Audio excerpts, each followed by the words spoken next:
Living green or sustainably is about more than saving on your electric bill and doing your part to protect natural resources. It is about a safer and healthier life for you and your family without sacrificing style, quality, or budget. This is a movement to provide all of us with clean air to breathe and water to drink, safe, healthy food to eat, and places to live, and energy to run the places where we live, learn, work, and play. Join your hosts, Marla Esser-Close, the Green Home Coach, and Tony Pratte of the Sound Room, to learn how everyday green homes work for you, your family, and your community. Welcome to the Green Gap Podcast. I'm Marla Close, the Green Home Coach, and with my trusty podcast in crime, whatever I call you, Tony Pratte with the Sound Room. So we are so excited to be here on the Green Gap to talk with you about green homes, green living, green communities, and how to make it work for you in your life, and how to put some of it to work for you, and why that matters. You know, basically we like to talk about options that people can do to make their lives and maybe the world a better place. You know, that is such a perfect segue, because today we're going to talk about something that just came out recently called the Living Standard, and it's from the U.S. Green Building Council. And what I love about it, it is about people. It's about a dialogue. It is. And so much we hear in the whole green and sustainability conversation, everybody gets hung up on the things and the numbers and the characteristics and the politics, and it really boils down to people. And that's what I care about. I am here to help people. You are here to help people. And with this Living Standard, and we'll put all the links in the show notes for you, is really a toolkit that is out there to help us have a better conversation about what we can do. And I had to laugh when I first read this because, Tony, you know this, it's since I've been Green Home Coach, that has been my mantra. It's about people. Oh, absolutely. What we can do. So I wanted to just kind of start this whole conversation off today with a reading from one of the introductions to the Living Standard Toolkit. And it is the what. Nearly everyone agrees environmental problems are important, but we aren't acting fast enough to solve them. And I can point you to so many articles that back that up. The why. People believe taking action on environmental problems is either inaccessible, unaffordable, or less urgent than other problems. Moreover, even if you take action, it is very difficult to feel the impact of the bigger problem. You know, it's funny because let's just have a conversation with that. We talk about it all the time. We've mentioned it so many times on podcasts. You don't have to necessarily worry about the big problem. If you could make a small incremental change, imagine 1 billion people making small incremental changes. You know what that adds up to? 1 billion changes. 1 billion changes. Yeah. A big change. A lot of people have problems when they have this conversation of the environment because they are so consumed with the big picture. It's a big conversation. It is I don't big conversation. understand it all. Yeah. We have to understand that everybody looks at something a little differently. Not everybody's ever going to agree on any conversation about anything. However, just because we don't agree doesn't mean that, you know what, making that small little change makes common sense. Why don't I do that? Right. And if you'll remind me, I will share my top 3 things that each of us can do. I'll do that. For in our homes. I mean, there's a lot of other things you can do, but I have a top 3 for my home and that I share with everybody I speak to. That sounds like a teaser for the third segment of this. You got to hang around to hear my top 3. The other thing I think that this really brings about is that we do get overwhelmed, and having the option to know that what we do matters, even if we don't see it move the needle on a bigger scale, we know that it moves the needle on a smaller scale. And that's why I got into this, because I wanted to help people know there was something they could do. I wanted to help people live better lives. I wanted to help us all know that we can be part of the solution. And that's something I was so exciting to read the Living Standard and see so many of the ideas that the group that I've known in green and sustainability for years has really put out there, and to see it on that bigger audience, that bigger stage to the bigger audience was really cool. I'm like, and it makes so much sense because it is about people. It's the golden rule, right? Mm-hmm. Well, you know, and part of that is, I don't know if you know this, but a couple of months ago, the Missouri Gateway chapter of the U.S. Green Building Council asked me to be on their advocacy committee. Cool. And the first meeting that I was at, they kind of rolled this out and were talking about it. And you've been to plenty of USGBC events and programs. And one thing about it is they do a really good job of speaking especially to the commercial world, the commercial construction world, architects, Yes. builders, interior designers. And we speak gibberish green speak. We do. However, we don't need to discuss this among ourselves anymore because, especially in the commercial space, this is what we do. This is standard for us. And this is why this is put out. This is exactly why. To start to change the conversation away from the more scientific, the more gibberish builder speak that we all have, and put it into the conversation of the carpet. Yeah. And we're hearing it. I'm hearing it. I'm in Oklahoma where the whole conversation has not elevated to the degree it has like on the coasts. I mean, St. Louis is kind of in between. However, we have transplants that are coming in Oklahoma City from Portland, Oregon, and they're going, where is this? Why aren't we doing this? And they're bringing new ideas and new conversations in. It's back to the story that I think I've told before, that when I had a conversation with a gentleman who was at the head of an oil and gas company, and he heard that I'm a green home coach, and goes, well, you don't want to talk to me. And I said, why not? He said, well, I'm in oil and gas. And I said, okay. I said, do you live somewhere? A lot of green homes use gas. Well, and he lives somewhere. And he started describing where he lived to me. And I'm like, sounds like you already are doing quite a few green practices in your home, and it's built in. And he looked at me and he kind of went, never thought of it that way. So I think we all get stuck in this mindset that, oh, I belong to this group, so I can't do this. And we see this in our larger country, many of the conversations that are happening in our country right now on many topics, not just sustainability, climate change, green, and how we can impact it. But it's all part of that same larger conversation. It's not a this versus that. No. It's not a confrontational discussion. It doesn't have to be. And it shouldn't be. But people make it that way, and usually because, once again, it gets into politics. Our goal in this podcast has always been to get the politics out of this and have real conversation. Which is a perfect segue into the how. So this was the third point that was brought up in this article. The how is that we need to speak to more people outside of our community using inclusive language and powerful images to make everyone feel they have the ability to take action in their day-to-day to create a more sustainable environment.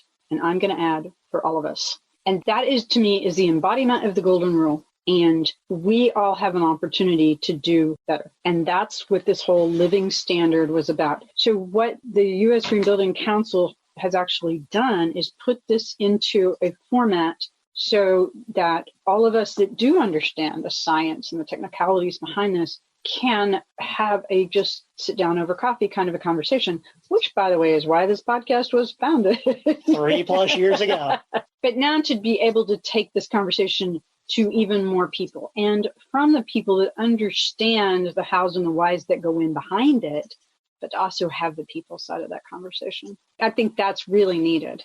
The more people can actually sit down and have a conversation, and let's face facts. I don't remember a time where it was so hard just to have a regular conversation with people about hard to discuss topics. We have forgotten how to agree to disagree. Oh, yeah. Yes. Anybody that's listened to every one of the episodes of this podcast knows you and I don't see eye to eye on everything, but we agree with on a whole lot more things than we than we disagree on. And we want to put it out there to get you thinking. Yeah, you have to, because this is all about choice. Do you choose to do something, take a small incremental step that's going to make a bigger impact later on? Yeah. So with that being said, hang tight. We're going to come right back, and we're going to talk about how you can apply the living standard in your day-to-day conversation around your homes and how you live in them. You probably don't have the time, resources, or know-how to research and shop for better options for you and your world. That's why I've done it for you. The Everyday Green Home Shop is my curated collection of better products for a safer, healthier, more comfortable life in your home. Through simple buying choices, you can change your home easily. My book laid out the how to do it. Now, the Everyday Green Home Shop gives you a place to put those ideas into action with your buying choices. I invite you to look through the online shop and choose an item or two to swap for something you usually buy for your home. Once you make a selection, it will take you to one of my trusted affiliate sites or the Amazon site you already use. Super easy. Products on Everyday Green Home range from indoor-outdoor rugs made from recycled plastic to my husband's favorite reusable silicone straw that fits in his pocket. I look for third-party independent green labels or go through a trusted third-party verification process to validate the products I curate for you. Go to everydaygreenhome.com for what you need to create a stylish, safer, and healthier home easily.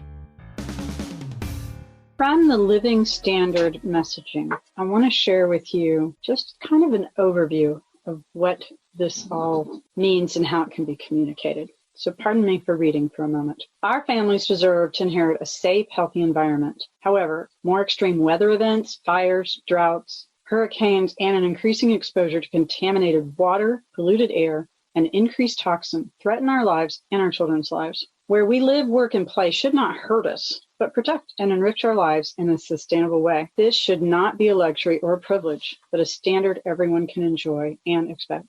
Green buildings and green communities allow you to live more sustainably in ways you can tangibly experience. Your health, the air you breathe, the water you drink. They offer a better quality of life for all, while also generating a lower global carbon footprint, reducing each family's electricity and water bills, and creating new green jobs. That's hard to argue with.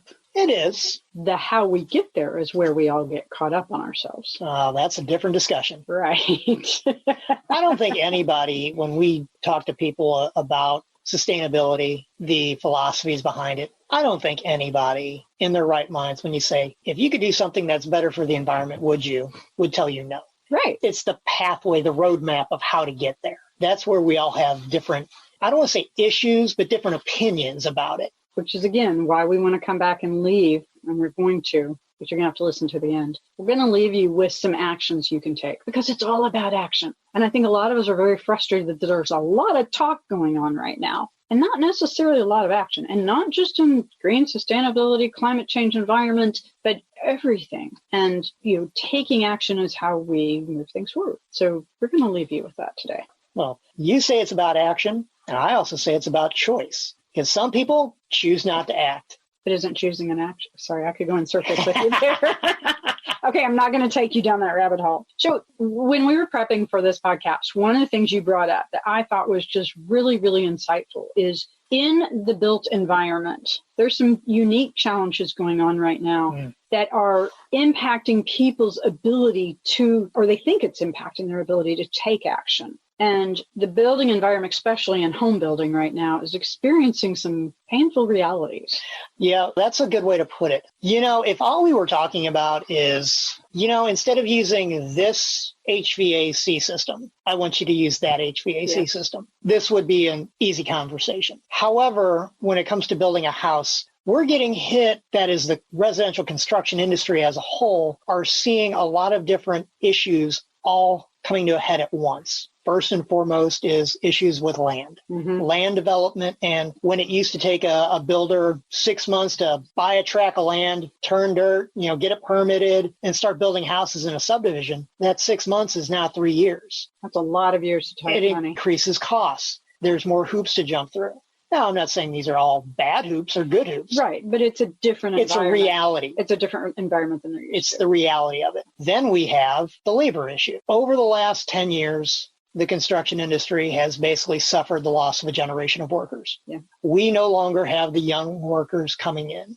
I don't know what it's like around the rest of the country, but I know in St. Louis, the average age of a carpenter is almost 50-something years old. That's a national figure. That's an average of a plumber is in late 50s, carpentry, masons. We are graying out our skilled trades. And here's the problem. While we're talking about it being an issue now, imagine what it's going to be like in 10 years. Hopefully we pump enough people into the industry to start bringing it up. We hope. I know. But it still takes time to train them. I know. And this is a national priority with the National Association of Home Builders. It has to be. And, this is exactly why we just produced Build My Future events in Oklahoma City that we templated off of the one in Springfield and Tulsa. I think it's in 20 different communities now. This is exactly why these are so critical right now.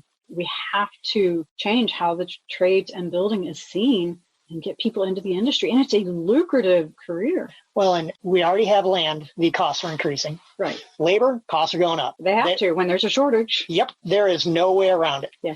Then we come into the product, the different products that are coming in through the sustainable, the certified products, the different types of products being used for the everything. Yeah, the certified houses. Some of them, yes, they might cost more upfront, but they have a benefit later on. Or maybe they save labor costs or something else. Maybe they save labor costs, but here's what some of them are. Yes, I'm going to use framing. Okay. We had a code that we dealt with. They wanted to change from 2x4 to 2x6 studs. So the end result would have been lower energy costs. However, the upfront cost was increased with material. Lumber costs have been crazy. Oh, but that wasn't the big one. Oh, really? Labor. Okay. Because a carpenter could carry X amount of 2x4s upstairs to the second floor. You know how many they could carry of 2x6s? Because of the increased weight. Interesting. Nobody thought about that. And unintended consequences. Unintended consequences.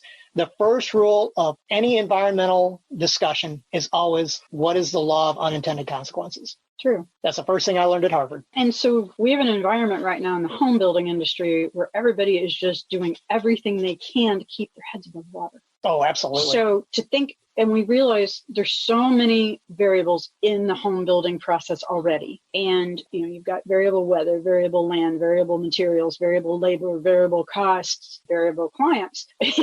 And then, so what I think I hear you saying is that for many of these companies to take the time to even evaluate new processes and new materials is a big risk. So with any equation, is that what I'm hearing? That's exactly what you're hearing. Just with any equation, there always has to be a constant somewhere. And we have zero constants. If there's no constant anywhere, then that thing's all over the map. Interesting. When it comes to the reality that we're seeing on the job site, and I'm not talking about the true custom builder that builds one or two houses a year. Hey, he can do whatever he wants, but that's not going to really move the needle industry-wise. Right. So we have a community issue as well, really. Mm-hmm. And because it's impacting jobs and materials and housing and economic development, this issue and sustainability is a big part of that, because sustainability says that we can take what we're doing into the future. So it's not just our built environment, it's our jobs, it's everything around us. So this is not just an environmental conversation. And I think that's a big part of what Living Standard is also bringing to the forefront, is that this is a big conversation that wraps around a lot, if not pretty much all of our communities and the people inside it and how this all works, the engine that carries us forward. Well, I want you to think of it this way. There are things, especially in the construction side, that we rely on to either live in the house that we just built or get to the house while it's being built. That is, in reality, is 19th century technology. Yeah. But it's reality. It is reality. And there's been a lot of effort to help builders move these things forward. Yet we're doing that while we're basically swimming upstream. Oh, but these are not even things that builders can control. Right. 19th century technology, electricity to power the house. Yeah. The automobile to get the workers to the house. Interesting. So while this all needs to come and be part of the conversation, we kind of have to keep our eye on the ball and figure out ways to have this conversation in such a way that we can move forward. When I first went and started my environmental studies, the first thing I told people when they asked me why I was doing it is because while I don't necessarily believe everything the political side of it says, there always has to be a better way to use our resources going into the 21st century. Yep. So hold that thought. When we come back, we're going to talk about some solutions and actions that you can take. Gabbing today about the living standard and how we have meaningful conversations about sustainability in our day-to-day lives. And the built environment is such a huge piece of that. And I think so many people I talk to, a couple of things. Number one, many people don't understand the impact of the choices they make. No, I would agree with that. Absolutely. And the other thing I hear from so many people is, well, nothing I'm going to do matters, so why bother? I remember having a conversation with somebody along the similar lines. And, that person was more concerned about, well, you know what, I'm just going to do this and who cares about the rest of the people? Well, okay. And I was thrown the line of, well, it's like homeostasis with the body, right? Sometimes we just have to trim it away. It's like, yeah, that's the wrong conversation. So this statement that's in some of the living standard information really hits right there. Mm-hmm. It says every little action, from recycling to conserving water and electricity to choosing to live and work in green building, helps everyone. Oh, absolutely. It doesn't just help us, it helps everyone. That's a concept that I don't think is real prevalent right now. So these small steps spark a larger discussion about air ventilation, toxin-free building materials, or energy conservation. And those larger discussions lead to the giant leaps where intention becomes action. Well, we talked about this in We've talked about it for ages. Because you make the conscious decision to, let's say, build a green building. Mm-hmm. A green commercial building, you're going to put your business there. Yep. Well, great. You did well for your workers. Now, your workers understand the benefit of it. Maybe somebody inside that company goes home and makes some choice. However, the building next door, maybe they talk to you. You know what? We're going to build another building. Oh, you're doing this. You're doing that. Maybe their building becomes a green building. Because eventually, of that conversation. Yeah. When 51% of buildings are green and 49% aren't, well, we talked about how a lot of manufacturers don't like to have two lines, right? Same thing with buildings. Absolutely. I want to build one way because it's just easier for everybody. Yeah, there's a lot of variables with building materials. So one way is, anyway, I get what you're saying. And we're seeing a lot more of the commercial and industrial buildings build green. It's almost pretty much a standard now. Multifamily, same thing, because they're kind of a crossbreed between commercial and residential. We're not seeing individual residential enough yet. And so the good news we're here to tell you today, folks, is that you too can make pretty easy choices in your home that are going to help. And some of them, I don't know, he's cueing me for my top 3, but not yet. I'm getting bait in the hook today. Your utility companies are sharing ways to improve the energy efficiency in your home or conserve energy or conserve water. There's simple things that you can do. Even simple things like pulling the drapes on a sunny day can help. Running ceiling fans, there's kinds of really small actions. You just have to be intentional about them and actually do that action. So there's tons of resources out there. Go back to any of our podcasts and there's tips all over the place. What I think, we're back to this thing that so many people think it's not going to matter. So everyone understanding that every little step that he or she or they or us take matters. And if you can help somebody else to see how that can matter for them and for all of us, then you are moving it forward. And it doesn't have to be something that you have to buy in on the whole story. Right. You just have to sit there and say, you know what? It's a lot easier for me to recycle this than to throw it away. Or better yet, don't buy it in the first place. Well, if you have to buy something, right. That leads into borrow. And there's a lot of that. That leads into large conversations about, the economy and everything else of, you know what? If I don't want to absorb the cost, I just don't buy it. Right.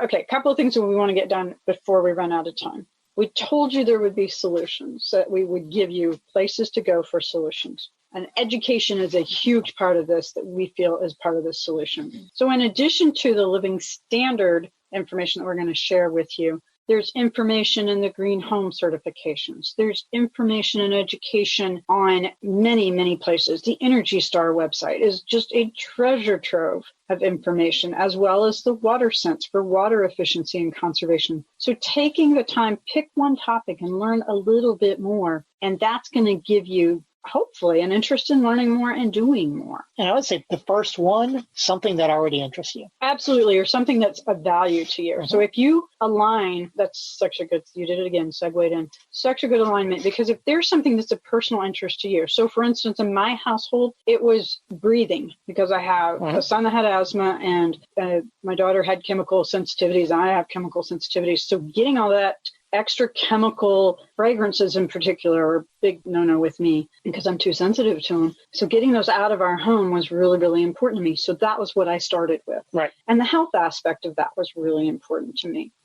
There's toolkits online that, in addition to the Living Standard Toolkit, so the National Association of Home Builders offers a sustainability and green building toolkit, not just for homeowners, but for home builder associations and for home builders themselves, have the tools to implement some of these practices and learn why they're important. So that kind of education is definitely out there. All it takes is a little motivation, a little wanting to maybe make that first step. Yeah. And then there's plenty of resources. When we talked about cooperative competition, where people can act together, that's a great possibility for here, and learning from each other. And I know the home builder associations in particular, almost everywhere I've been, there may be two builders sitting in the room who are competitors, but they're helping each other to learn. Well, they've learned that, yes, we're selling houses against each other. However, we have to have a united front to fight whatever battle we're trying to fight. Rising tides raise all boats. Oh, there's some truth to that. Thank you, Matt Belcher.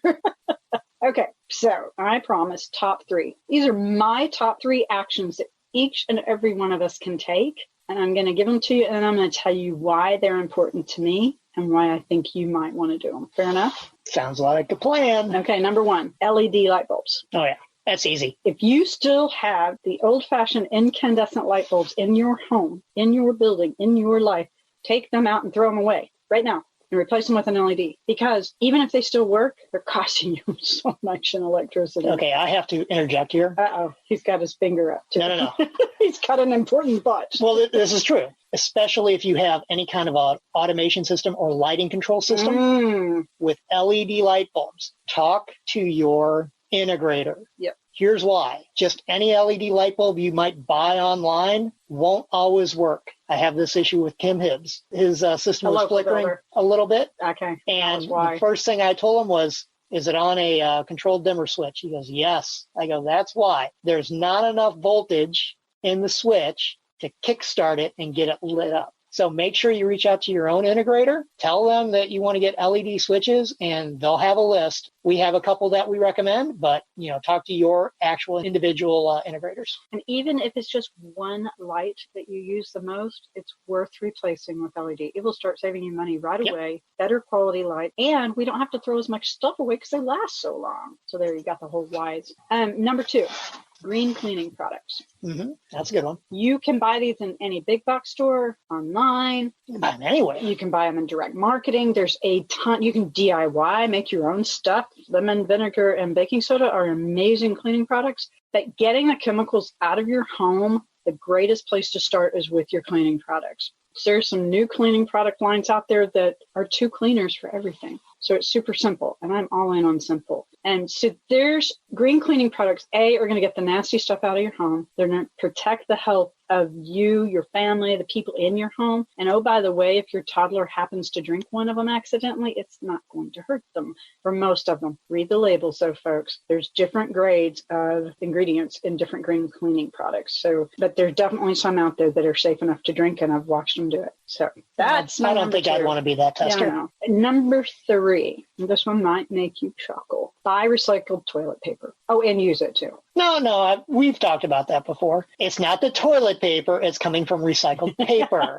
And why is this important?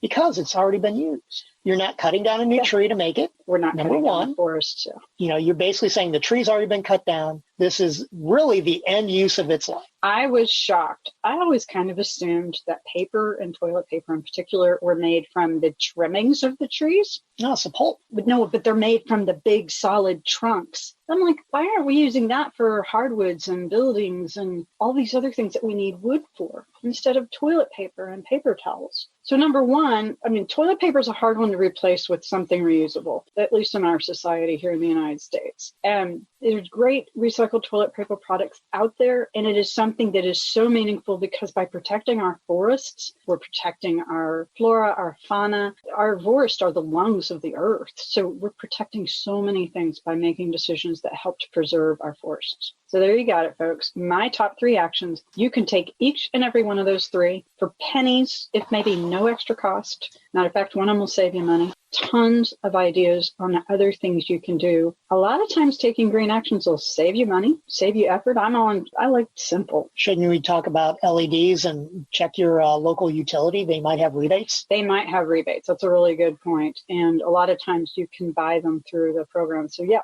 check your local utility and see what you can find out.